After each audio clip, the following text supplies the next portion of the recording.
Muitas pessoas têm tido seus sonhos destruídos pela falta de confiança absoluta em Deus. A Bíblia está repleta de exemplos de grandes sonhos cumpridos para a glória de Deus. Encontro com a Palavra é um programa escrito pelo Dr. Dick Woodward e narrado por Pastor Edson Bruno. Ouça e descubra verdades que lhe ajudarão no seu dia a dia. Com você, Pastor Edson Bruno.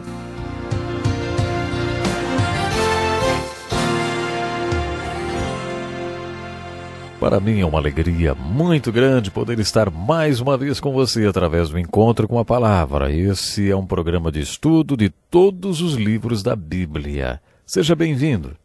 Nesse curso já estudamos os 39 livros do Velho Testamento e no último programa iniciamos o estudo do 5º livro do Novo Testamento, o livro de Atos. O livro de Atos relata a história da primeira geração da Igreja de Jesus Cristo. Na primeira aula sobre o livro, enfocamos o propósito dado à Igreja, que é a grande comissão de Jesus Cristo. Jesus ordenou que a Igreja vá e faça discípulos, batizando-os e ensinando-os. Esta comissão é o propósito da Igreja dado por Jesus Cristo e nesta lição aprendemos que nossos corações devem esperar pelo Espírito Santo sobre nós, antes de tentarmos fazer a obra do Senhor. Para ilustrar a mensagem de Atos capítulo 1, imagine uma águia sentada ao lado do seu ninho, esperando pelo vento certo para que possa se jogar e abrir suas asas. Quando ler sobre o dia de Pentecostes, imagine a igreja já no ar, abrindo suas asas, sendo levada pelo vento do Espírito. Essa é a essência do capítulo 2 de Atos.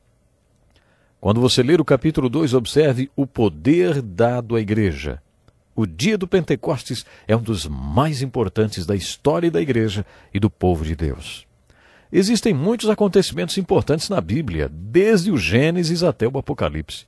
Um deles é a criação, outro é a encarnação de Jesus quando Deus se tornou homem. Temos em Atos mais um desses acontecimentos que deve ser considerado um dos grandes da Bíblia. O Pentecostes, a vinda do Espírito Santo. Você não consegue fazer a obra de Deus na força humana. Para fazer a obra de Deus, você precisa ter a força de Deus, você precisa ter o Espírito de Deus. É simplesmente impossível realizar a obra de Deus na sua própria força. Quando você vê qual é o propósito da igreja, percebe que é impossível cumprir esse propósito sem o Pentecostes.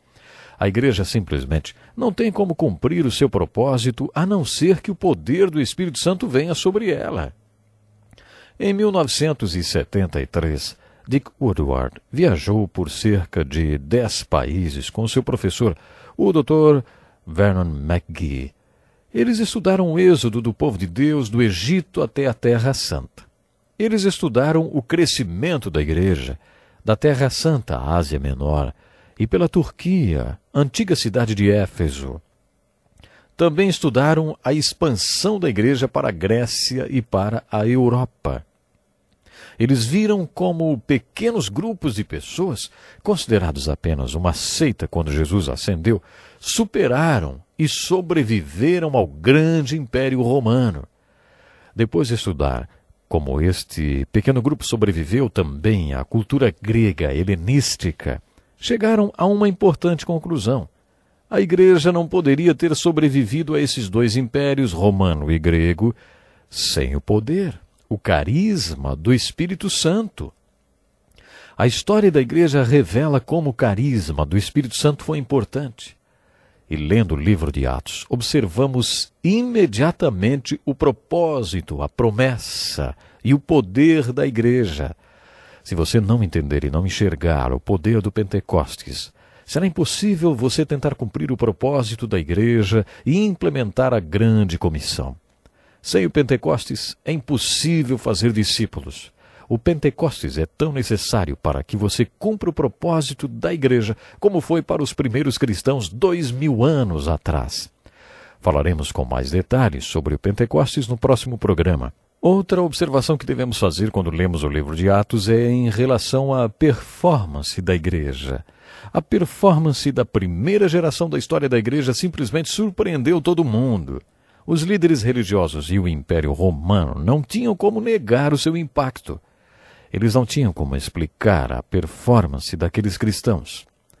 Vocês estão lembrados que no Sermão da Montanha e em Mateus 21 Jesus falou que o importante não é o que você fala, mas o que você faz? A sua performance? Os discípulos tinham aprendido isso com Jesus e foram coerentes com o que aprenderam. O que surpreende na história da igreja e dos primeiros cristãos é a performance deles. Depois de observar o propósito e a promessa e o poder da igreja, observe também a performance. Esse é um ponto muito importante quando estudamos o livro histórico de Atos. Há muito que aprender com a performance da igreja. Uma das coisas que você deve observar é a pregação dos apóstolos. O livro de Atos é repleto de pregações. A primeira delas é a pregação do dia do Pentecostes. Esse dia chegou acompanhado de sinais e maravilhas. Foi um acontecimento sobrenatural. E o sobrenatural nos fascina. Mas não perca de vista o propósito da igreja. O propósito da igreja é fazer discípulos. Por isso, o resultado mais importante do Pentecostes foram os 3.000 novos discípulos daquele dia. Esse é um dado importante. Toda vez que Pedro pregava, milhares de pessoas se convertiam e essas pessoas eram recrutadas para serem discípulos. Esse era o propósito da igreja. Para isso foi necessário o Pentecostes e a grande comissão da igreja para fazer discípulos. Preste atenção na pregação de Pedro quando essas pessoas se converteram. Hoje, para se formar num seminário, a pessoa tem que passar por uma banca examinadora e concluir todas as exigências acadêmicas. Tudo isso para estudar os sermões de homens que nem sabiam ler ou escrever, Pedro, André, Tiago e João. Não é impressionante? Paulo se converteu mais tarde e era o oposto desses pescadores analfabetos. Ele era um mestre muito respeitado e importante entre os doutores da lei. Mas, quando Paulo se converteu, escreveu aos Coríntios: Eu mesmo, irmãos, quando estive entre vocês, não fui com discurso eloquente, nem com muita sabedoria para lhes proclamar o mistério de Deus, pois decidi nada saber entre vocês, a não ser Jesus Cristo e este crucificado. E foi com franqueza, temor e com muito tremor que estive entre vocês. Minha mensagem, minha pregação não consistiram de palavras persuasivas de sabedoria, mas consistiram de demonstração do poder do Espírito para que a fé que você tem não se baseasse na sabedoria humana, mas no poder de Deus. Paulo estava nos dizendo que não foi sua educação que o preparou para ser um apóstolo. Preste atenção na pregação de Atos. É uma pregação ungida, muito ungida. Com isso quer dizer que o Espírito de Deus vinha sobre eles enquanto pregavam. Isso se chama unção e significa o poder do Espírito Santo sobre quem está ministrando. Quando você estuda a história dos grandes pregadores, descobre um fenômeno muito interessante. O que fez a pregação de homens como Wesley, Jonathan Edwards e D.L. Moody tão especial? A unção do Espírito Santo. Jonathan Edwards pregou um sermão intitulado Pecadores nas mãos de um Deus enfurecido. Se você lesse aquele sermão hoje, se perguntaria por que na época em que ele foi pregador as pessoas se grudaram nos bancos da igreja, com medo de serem arrastadas para o inferno. As pessoas ficavam absolutamente tocadas e aterrorizadas quando ouviam esse sermão. Mais impressionante ainda é que Jonathan Edwards, quando pregava, tinha que ler todo o sermão. Pior ainda é que dizem que ele nem lia muito bem e que sua voz era cansativa. Mas imaginem vocês, a unção era tanta que as pessoas se agarravam aos bancos com medo de serem sugadas para o inferno. Por que o impacto sobre as pessoas era tão grande? Porque aquele sermão tinha a unção do Espírito Santo. Preste atenção nos sermões de Pedro. Aparentemente eles não tinham nada de especial. Mas por que mais de 3.000 pessoas converteram, no dia de Pentecostes? Porque Pedro tinha a unção do Espírito Santo sobre ele enquanto pregava. O centro dos sermões de Pedro era Cristo. Sua pregação era totalmente fundamentada na Bíblia. Sua pregação era evangelística e levava as pessoas a uma tomada de decisão. Uma vez ouvi um gerente comercial dizer que tinha escutado a pregação de um excelente pregador. Ele disse que o pregador era igual a um bom vendedor e que tinha despertado o interesse dele pelo seu produto. Quando ele estava prestes a comprar, o pregador não mostrou como tomar a decisão. O pregador não falou como conseguir tudo o que estava sendo oferecido.